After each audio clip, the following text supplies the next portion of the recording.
কেমন আছেন সবাই? সম্পার রান্নাঘরে সকলকে স্বাগত জানাই। বন্ধুরা, আমরা তো পনিরের অনেক রকম রেসিপি করি, বাড়িতে খাই।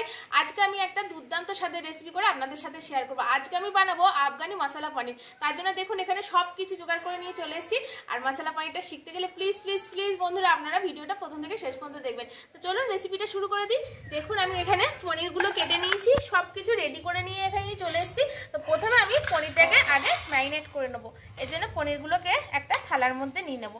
আর পনিরগুলোকে এরকম লম্বা লম্বা করে কিন্তু আমি কেটে নিয়েছি। এখানে আমি 350 গ্রাম পনির নিয়েছি। ম্যারিনেট করার জন্য প্রথমে পনিরে দিয়ে দেবো পরিমাণ মতো লবণ। শুধু ম্যারিনেশনে যেটুকুনি লবণ লাগবে সেটুকুনি দেবো। দিয়ে দেবো গোলমরিচের গুঁড়ো। দিয়ে দেবো এখানে 1 চামচ মতো আদা রসুনের পেস্ট। দিয়ে দেবো 1 চামচ মতো সাদা তেল। আর এখানে দিয়ে দেবো বন্ধুরা আমি কয়েকটা ধনেপাতা কুচি। দিয়ে এটাকে খুব ভালো করে আমি এখন আগে ম্যারিনেট করে 15 মিনিট রেখে দেবো। খুব ভালো করে দেখুন ম্যারিনেট করে নিয়েছি। এবার এটাকে 15 মিনিট চাপা দিয়ে রেখে দেবো। জ্বালিয়ে কড়াটাও বসিয়ে দিয়েছি বন্ধুরা। এবার কড়াতে দিয়ে দেবো অল্প পরিমাণে সাদা তেল। আর দিয়ে দেবো অল্প একটু বাটার। আপনারা চাইলে শুধু বাটারেও করতে পারেন, কিন্তু আমি এখানে অল্প একটু সাদা তেলের সাথে বাটার দিয়ে এটা করব। এটা গরম হয়ে গেছে তেলটা। এবার একটা করে পনির আমি এরকম করে বসিয়ে দেবো। দেখুন এরকম করে ভাজতে হবে। এটা ভাজা হয়ে গেছে, এবার আমি তুলে নেবো। দেখুন কিরকম করে ভেজেছি আমি।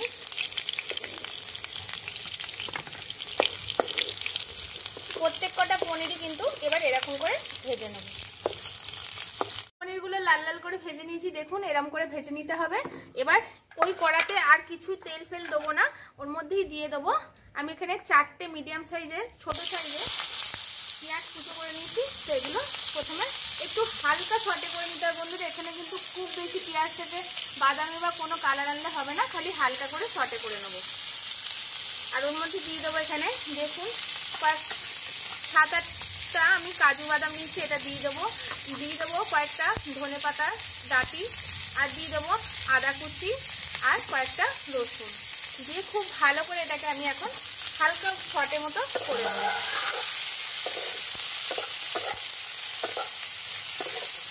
দেখুন এটা হালকা সটে মতো হয়ে গেছে। তো এটাকে আমি নাবিয়ে নেবো। নাবিয়ে এটাকে একদম ঠান্ডা করে নেবো। দিয়ে শিলনোড়ায় পেস্ট করবো। হয়ে গেছে, এবার এটাকে শিলে পেস্ট করে নিচ্ছি। আপনারা চাইলে কিন্তু এটাকে মিক্সিতেও পেস্ট করে নিতে পারেন। এটা যে পেস্ট করেছি বন্ধুরা, একদম মুষল ধারায় খুব জোরে বৃষ্টি এসে গেছে বন্ধুরা। তো আমি আবার এদিকে সব গুছিয়ে নিয়ে আসলাম। আর এখানে দেখুন আবার কড়াটা বসিয়ে দিয়েছি। আর মশলাটাও এখানে পেস্ট করে নিয়েছি। এই মশলাতে আমি এখন দিয়ে দেবো ঘরে পাতা 2 চামচ দই। আমি এখানে টক দই ইউজ করছি বন্ধুরা, আপনারা টক দই কিন্তু ইউজ করবেন।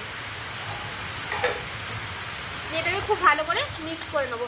আপনারা যদি মিক্সিতে এটাকে পেস্ট করেন তখন পেস্ট করবেন, তখনই কিন্তু এটা দিয়েই পেস্ট করবেন। তো আমি এটাকে খুব ভালো করে মিশিয়ে নেবো। দিয়ে দেবো আর একটু সাদা তেল। দিয়ে এর মধ্যে দিয়ে দেবো একটুখানি বাটার। আপনারা কিন্তু আমি বারবারই বলছি চাইলে পুরোটা বাটার দিয়ে করতে পারেন। এখানে দেখুন আমি নিয়েছি 2টো এলাচ, কয়েকটা দারচিনি আর 2-3টে লবঙ্গ। এগুলো আমি এলাচটা ফাটিয়ে নিয়েছি আর দারচিনিগুলো ছোটো ছোটো করে ভেঙে নিয়েছি। আর নিচে একটা তেজপাতা। তো এটা ফোড়নে দিয়ে দেবো।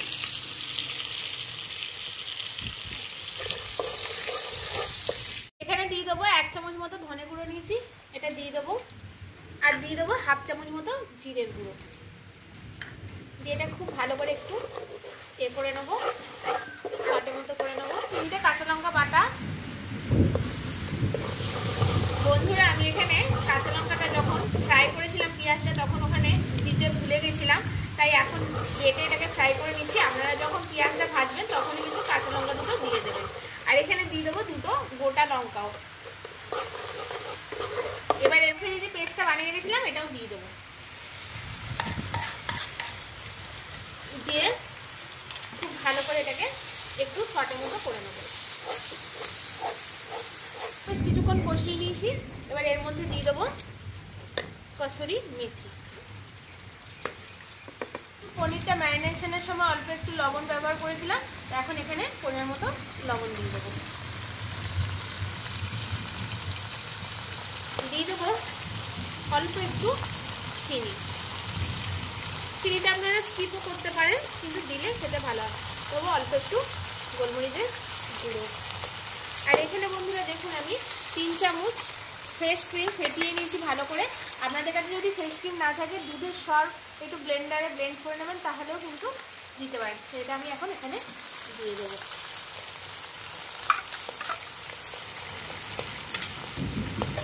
দিয়ে এটাকে আবার একটু ভালো করে আমি কষিয়ে নেবো।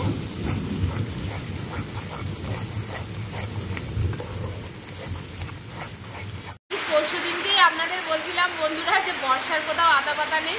আজকে যা বৃষ্টি শুরু হয়েছে মনে হচ্ছে সারা দিনই বৃষ্টি হবে বন্ধুরা, বেশ ভালো জোরেই বৃষ্টি হচ্ছে। আর এখানে দেখুন আমার মশলাটাও ভালো করে কষা হয়ে গেছে, দেখুন তেল ছেড়ে দিয়েছে মশলাটা থেকে। আর এখানে আমি যে ফ্রেশ ক্রিমটা এনেছিলাম বাটিটাতে অনেকটা লেগেছিলো, তো এতেই জলটা দিয়ে দিয়েছি, দিয়ে ভালো করে গুলে দিয়েছি। যখন এটা তেল ছেড়ে দেবে তখনই কিন্তু এর মধ্যে পরিমাণ মতো জল দিয়ে দিতে হবে। তাই এখন পরিমাণ মতো এর মধ্যে জল দিয়ে দেবো, দিয়ে এটাকে গ্রেভিটাকে আমি ফুটতে দেবো খুব ভালো করে। খুব ভালো করে ফুটে গেছে। এবার এই যে পনিরগুলো আমি ভেজে রেখেছিলাম এবার একটা একটা করে দিয়ে দেবো। দেবো অল্প একটু গরম মশলার গুঁড়ো, দিয়ে এটাকে খুব ভালো করে আবার একটু মিশিয়ে নেবো।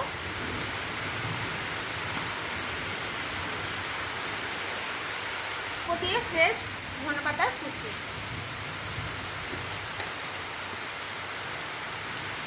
দিয়ে এটাকে চাপা দিয়ে আমি এখন ফুটতে দেবো।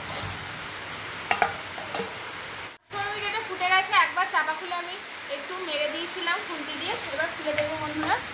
দেখুন একদম রিচ ক্রিমি আফগানি মশলা পনির আমার একদম রেডি হয়ে গেছে বন্ধুরা। এরকম তেলটা ছেড়ে ছেড়ে যাবে তখনই কিন্তু এটাকে নামাবেন। কি সুন্দর হয়েছে দেখুন বন্ধুরা দেখতে, স্বাদে গন্ধে অতুলনীয় এই রেসিপি বন্ধুরা। এরকম পদ্ধতিতে বানিয়ে আপনারা খান, এরকম পুরো রেস্টুরেন্টের মতো হয় বন্ধুরা। আর খুব ক্রিমি রিচ এই তরকারিটা এরকম মেঘলা দিনে রাত্রিবেলা লুচি নান পরোটা ফ্রাইড রাইস সব কিছুর সাথেই কিন্তু জমে যাবে।